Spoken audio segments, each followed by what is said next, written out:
I don't want to alarm you, but the Sony Alpha cameras are dying for videographers. And in this video, I'm gonna share with you why I think this is going to happen from 2022 and in advance for the next coming years. All that statement is about the new firmware update for the Sony FX3, the version 2, that it seems that this upgrade is not going to get applied to the Sony A7C. And why? Okay, if we go back between the latest 10 years, we've been many people using photography cameras in order to create videos. At the beginning, there were just one mirrorless camera or DSLR camera, and then the brands, they started to create three. Okay, there was the hybrid version, which usually it's the most affordable one. Then there was the resolution one, and then there was the sensitivity one. Okay, when it came here, the 4K resolution, the brands saw that with the sensitivity camera, the one with the less resolution, they were able to implement 4K resolution because it is not much 4K if we compare that with photography, and they were able, as it was a lower resolution, they were able to implement faster speeds, right? Like 6 frames per second or even 120 frames per second. Why? Because the sensor was not getting overheated due to that low resolution of these sensors, right? So everything was perfect, and the sensitivity camera in the Sony A7C was the greatest ever photography camera built for video purposes, right? But once that Sony released that camera, just a few months, they discovered that was not exactly a good idea. Probably it was at that time because there was a lot of people that they moved from Lumix GH5 to Sony due to this Sony A7C, and it was a completely flip out screen. I mean, they created everything to create a great video centric camera, but then of course they were thinking, okay, now there is a problem. We have a cinema line, and that was the line for videographers. So what are we doing creating the best ever photography camera for video? So they decided that was over. That was the last one that they were going to do like that, right? And they were going to move that technology into the cinema camera, and they built the Sony FX3.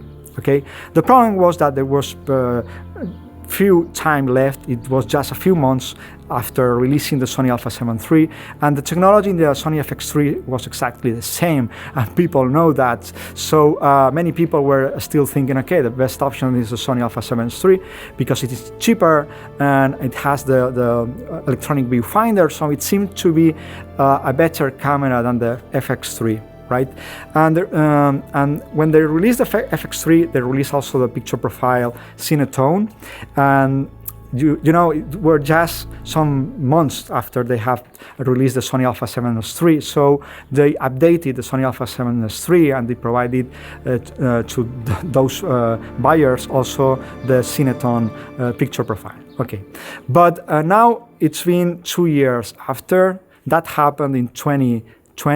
Now we are in 2022, right?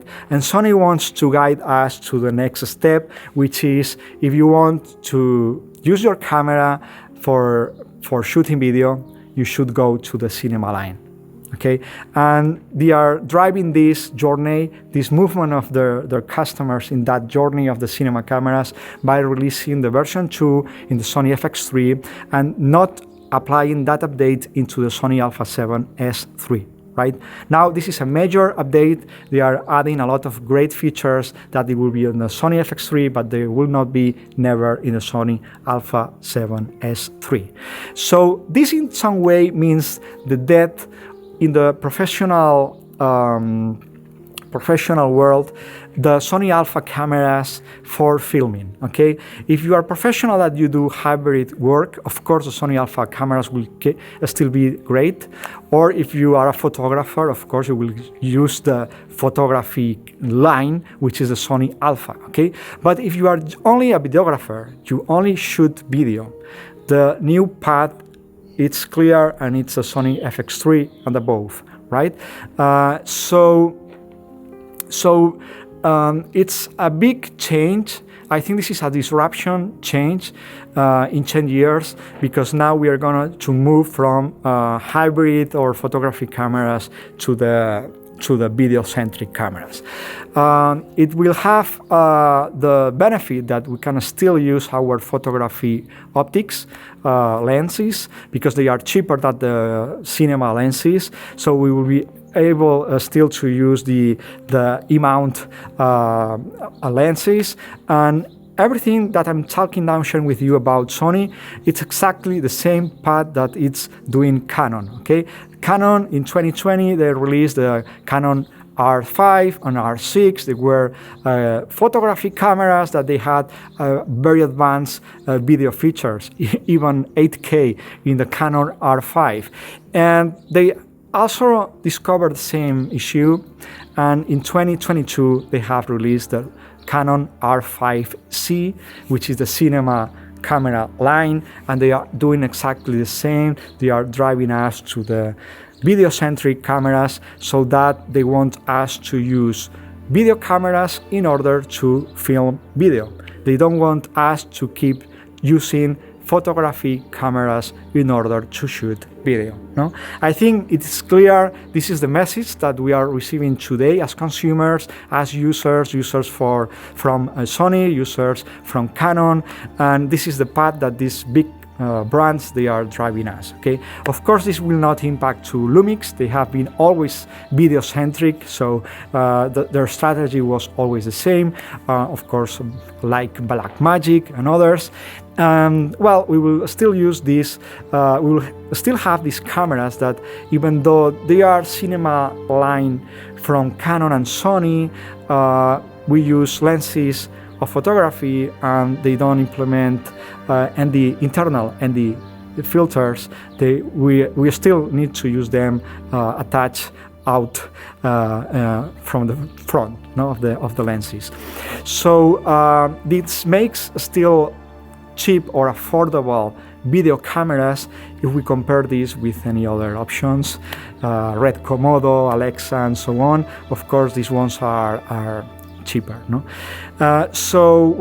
This is my reflection about what really means this update of the version 2 firmware update, version 2 for the Sony FX3. I think this is a deeper message, very clear message about which will be the future. And I would love to read your comments below this video. I would like also to know that anyone or someone is looking at my videos, because this helps me to motivate myself and keep shooting more new videos. That's all from my side. I hope that you enjoyed this video, and see you in the next one. Bye-bye.